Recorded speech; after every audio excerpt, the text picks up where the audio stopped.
సత్యసాయి జిల్లా హిందూపూర్ నియోజకవర్గంలో ఈ రోజున వైఎస్ఆర్ కాంగ్రెస్ పార్టీ కార్యాలయంపై చాలా దారుణంగా దాడులు జరిగిన విషయం మీ అందరికి తెలిసే ఉంటుంది. పార్టీ ఒక్క విషయం అర్థం కావట్లేదు.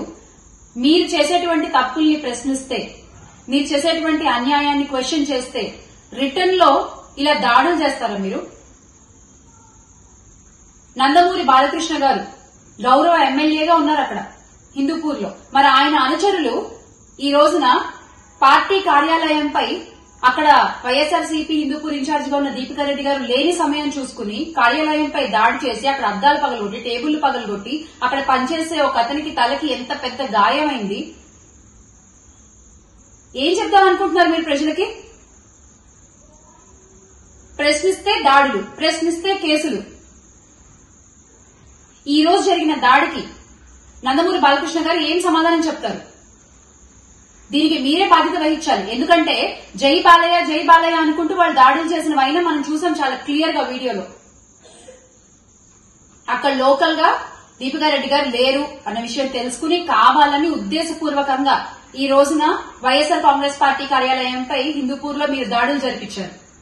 ఎందుకు అంటే మొన్న జరిగినటువంటి ర్యాలీ అక్కడ చాలా పెద్ద ఎత్తున విజయవంతమైంది. ప్రజలందరూ కూడా వైఎస్ఆర్ కాంగ్రెస్ పార్టీతో పాటు కలిసి ముందుకొచ్చి ప్రస్తుత కూటమి ప్రభుత్వాన్ని ప్రశ్నించారు కాబట్టి అది మీకు నచ్చలేదు. ఇంకెన్నాళ్ళు ఇలా క్వశ్చన్ చేస్తే కేసులు, క్వశ్చన్ చేస్తే దాడులు చేస్తూ ఉంటారండి? నాకు అర్థం కాదు.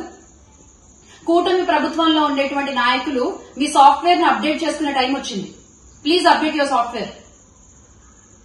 రాజనాల రేలంగి వేషాలు మానేయండి. ఇంకా ప్రజాస్వామ్యంలో ఉన్నామా? ఎందులో ఉన్నాం మనం? ఒక అన్యాయం జరిగింది, ఒక తప్పు మీరు చేస్తున్నారు, దాన్ని క్వశ్చన్ చేస్తూ మా పార్టీ అధినేత పిలుపు మేరకు అన్ని నియోజకవర్గాల్లోనూ ర్యాలీలు చేశాము.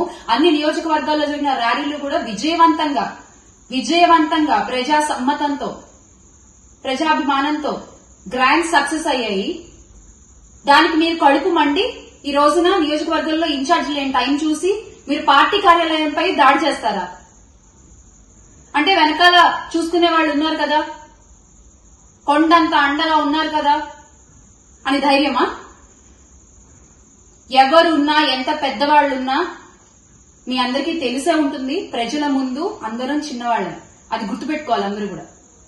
ఈ రోజున వైఎస్ఆర్ కాంగ్రెస్ పార్టీ కార్యకర్తలు రోడ్లపైకి వచ్చి మీ మీద దాడులు చేస్తే మా నాయకుడు మాకు నేర్పించలేదు, మా అధినాయకుడు నడిచే బాట అది కాదు. దయచేసి మా మౌనాన్ని, మా సహనాన్ని చేతకానితనం అని మాత్రం అనుకోవద్దు. దీనికి నందమూరి బాలకృష్ణ గారు గౌరవ ఎమ్మెల్యేగా హిందూపూర్ నియోజకవర్గానికి ఆయన ఉన్నారు కాబట్టి ఇది మీ పేరు మీద మీ అనుచరులు చేసింది కూడా ప్రజలందరూ చూశారు కాబట్టి దీనికి నందమూరి బాలకృష్ణ గారు ఏం సమాధానం చెప్తారో చెప్పి తీరాలి. We demand an answer from Balakrishna గారు.